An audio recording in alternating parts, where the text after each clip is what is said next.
Hi, I'm Jim, and I'm a former NFL player, and this is an experience I had back when I was playing football nationally. I still remember the day when I was drafted into the NFL. It was like a dream come true for me. Back when I was in college, my coach used to always tell me that I would make it big, and I did. But little did I know that being in the spotlight in front of the whole nation playing football would be so pressuring. Playing with teams that I had always admired from afar was a boon and a bane in its own way. Even the players on my own team were guys that I had been a fan of. Slowly but surely, the spotlight and the pressure started to affect my game, and for 2 consecutive games, I was benched. My teammates could see that I was struggling to handle the pressure and that our team was suffering because of it. That's when I decided that I had to do something about it and step up my game. So I decided to ask my coach to put a word in with the stadium authorities to allow me to practice every night all by myself. My coach was a nice and kind-hearted man, and he had seen my struggles firsthand. So he spoke to the authorities, and soon enough, I was granted access to the stadium every night. At first, I struggled to play alone as football is a team game. But soon I realized what my mistakes were, and I started working on them. Some nights, my coach would accompany me, but most of the nights, I was alone. My solo practice might have gone for about a few weeks when we had a big match coming up. The team that we were going up against was the nation's best back then. And truth be told, I was utterly terrified of playing against them. Even though my teammates have played against them, they had never won, and this cannot be even more. The night before the big match, all my teammates were resting in preparation for the next day's big event, but I was on edge. I was in the stadium sweating myself on the field. It wasn't easy playing against all those big faces, but I was determined to prove myself. That's when I heard somebody walking on the field. I turned and saw a familiar face, a face that I did not expect to see in the stadium so late at night. Now, let's call this player Joe Maxfield, as I do not want to reveal his true identity. But he was one of the star players of the opposite team, the team that we were going up against the next day. He was totally clad in his football gear and had a ball in his hand. It looked like he too wanted to practice one last time before the big game. I was stunned to see him, but continued practicing myself. A few minutes later, he walked towards me and spoke. "Hey man, how are you? You must be the new kid drafted by your team, right?" I was so awestruck that for a few seconds, I just kept looking at him with a ball in my hand and my mouth ajar. When he chuckled looking at me, I controlled myself and spoke. Yeah, I'm the one." "So what you been doing here so late at night? Preparing for tomorrow's game?" "Yes, sir," I replied. "Me too, man. I am worried about playing against your team, too. We might have won against them all the time, but those are tough players, and so are you." I honestly had nothing to say to him, so I just looked at him, dumbfounded. He chuckled again and said, "Want to play with me tonight?" "It would be an honor, sir," I replied. So for the next 2 hours, I played with probably the greatest player of our age, and he was the nicest, friendliest person I had ever come across. He gave me a lot of tips, corrected me when I was wrong, and also shared some secrets about the playing tactics of his own team. I had never expected to share a moment with such a great player, but there I was, learning from the best player of our generation. By the time we were done, he placed a hand on my shoulder and said, "Don't let the lights, the bling, all the watching eyes, and the pressure from the media get to you, kid. You focus on your game and see how it goes from there." That was truly the best piece of advice somebody had given me till that day. Soon we said goodbye and promised to see each other the next day. I drove back to my hotel room with a satisfied mind and a happy heart. The next day I was woken up by my teammates, and all of them looked utterly sad. I instantly knew that something was wrong. Something terrible had happened, but I just did not know what. "Hey guys, what's going on? What's happening?" I asked them. "Hey bro, do you know Joe passed away? They say he had a heart attack in his sleep. Man, it was so unexpected. We were supposed to play against his team tonight, and he's no more. I think the match has been canceled." Jeff, one of my teammates, told me. "Wait, what do you mean Joe has passed away? When did this happen?" "They say it was probably yesterday or around midnight. Nothing has been clear yet, but the news is confirmed that Joe Maxfield is no more. Jeff confirmed once again. I just sat in the bed thinking to myself, how would it be possible? As I was playing with him into the early hours of the morning. I knew no one would believe me if I told them what happened last night. Soon, we were all officially informed that the game had been canceled and that Joe had died around midnight. The whole nation was grieving the loss of a legend, but I was still confused as hell. A few days later, I got my answers when me and my teammates attended Joe's funeral. When I walked near the coffin, I kid you not, I saw Joe's lips tilt upward a bit. The moment was so minute that only my eyes caught it. But it was as if he was trying to tell me and reassure me that he was there with me that night. After that day, I never looked back and took his advice. And now, years later, I am a successful NFL player who had recently retired. After his funeral, I searched the internet to investigate Joe's early life before he was famous. An article in a magazine said that Joe too struggled with the same problem I was struggling with, and one night he met someone who changed his life forever. Now that I look at it after so many years, I think Joe's spirit was trying to pass on the kindness he had experienced once upon a time at the start of his career. Have you ever been to a stadium after the football game is over and all the audience and the teams have left the stadium? If you haven't, I suggest you don't. I'm Abby Martin, and I work as a manager for an NFL team. Now, I cannot tell you the name of the team that I work for due to security reasons. So feel free to imagine it to be your favorite NFL team for the sake of the story. As a team manager, I make sure that the team members are on schedule and that all their needs are met at any given moment in time. This often involves fetching stuff for them, making last-minute hotel or travel bookings, keeping track of their sports gear and whatnot. But I still enjoy my job. Being the backbone of an NFL team and getting to watch the football matches live is a blessing. However, I will never be in a football stadium once it is about to close for the night.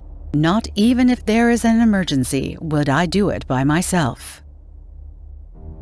So this happened a few weeks back, and I'm still recovering from it. While telling you guys this story, I'm still getting chills. So, the team that I manage had a game in the stadium a few weeks back. This match was pretty important for the team as they had lost the previous 2 matches, and winning this match was imminent. Usually on game nights, my whole day is busy, running errands for the team members and making sure that everything is ready for the night. This game was no exception. I made sure all the sports gear and their uniforms were in place. Their locker rooms were clean, and some of their partners who had come to watch the match had their own boxes and all that. The match was a win, and all the team members, the coach, and even I was in high spirits. It was an awesome match, and all their hard work had paid off in the end. Usually, after the match, some team members like to relax in their hotel rooms, and some team members like to go out and party to celebrate their win. I usually made sure they had all the things they need, be it in the hotel room while chilling or while they go out and party. However, as I said before, this match was significant, and so after the match, all the team members had to attend a short press conference at the hotel they were staying in. Before any of them could return to the hotel, I had made sure everything was ready for the media personnel and the team members. The team arrived at the hotel room and the press conference began. All the team members were sitting behind a big table on a stage, and all the reporters were sitting in front of the stage amongst the audience. The press conference was going okay. The guys, as well as our team's coach, were answering questions about the match and what the team aimed to achieve this season. I was watching the conference from a corner leaning against a beam. That's when one of the team members motioned for me to come to the stage. For the purpose of the story, let's call him Cody. Cody is the youngest player on the team and was drafted quite recently. He is a sweet, charming guy, but if there is one thing that I hate about this young man, is his forgetfulness. You do not want to know how many times I had to go out of my way to fetch a thing Cody had forgotten or lost somewhere in the short time since his drafting till now. So when Cody called me, I knew deep down that he might have forgotten something. "What is it, Cody?" I whispered as I stood close to the stage. Luckily, his seat was in a corner, so we could speak without disturbing the ongoing press conference. "Hey, Abby?" He looked guilty, and his voice was pleading, which meant Cody was definitely going to ask me a favor. "What's up? Did you forget something again?" His face was even more sheepish now that I knew what was up. "Yeah, actually. I think I left my phone in the locker back at the stadium. Since I got here, I couldn't find him. Jeff even tried calling it, but we couldn't hear my ringtone anywhere. So I'm sure I left it back there. Could you please get it? My family must be eager to talk to me after the game." Jeff was a team member who had taken a liking to Cody, so no doubt he tried helping him. I almost wanted to say no, as the stadium was 30 minutes away by car. But when he said his family would want to contact him, he had me there. I know what it's like to not see your loved one for months on end. "Sure, I'll be back before this conference ends." That is how I found myself 20 minutes later, listening to Taylor Swift over the radio and driving towards the stadium. It had been at least 2 hours since the audience vacated the stadium along with the team. Now, only the stadium security and a few staff members were there. As I tried to step into the building, a security guard asked me the reason for my visit. I told him who I was and why I was there. He asked me to return back to him in 20 minutes, as the stadium would be closing. I rushed towards the team's lockers and found Cody's locker right away.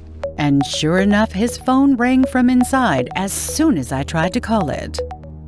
I was getting the phone out of the locker when I heard, "Hey, Abby, would you mind coming here for a second?"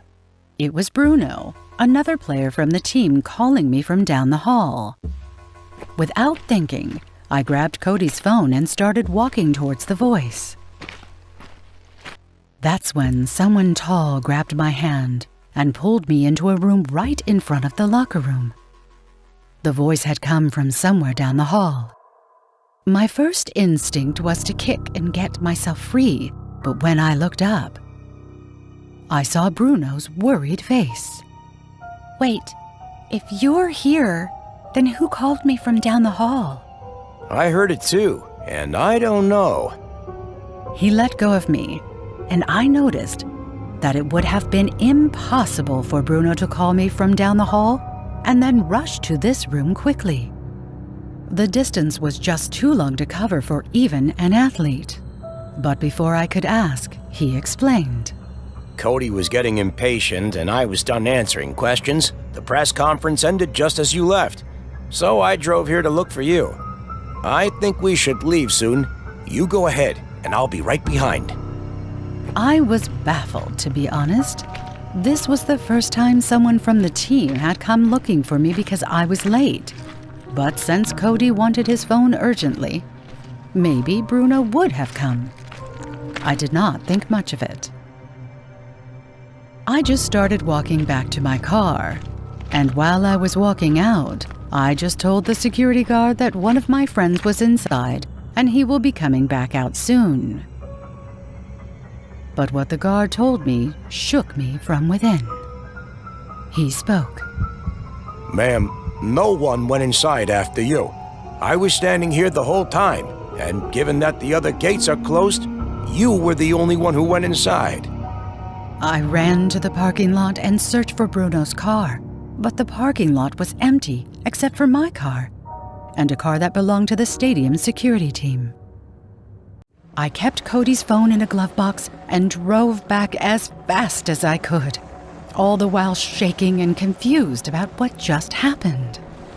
I had a theory about what it could be, but I wouldn't be able to confirm it until I reached the hotel. And sure enough, as I entered the lobby, I saw Bruno drinking OJ and still wearing his jersey. That's when I knew that whatever or whoever had called me from down the hall was trying to harm me.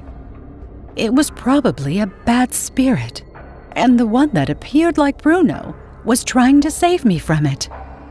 I was immensely thankful to the spirit for saving my life.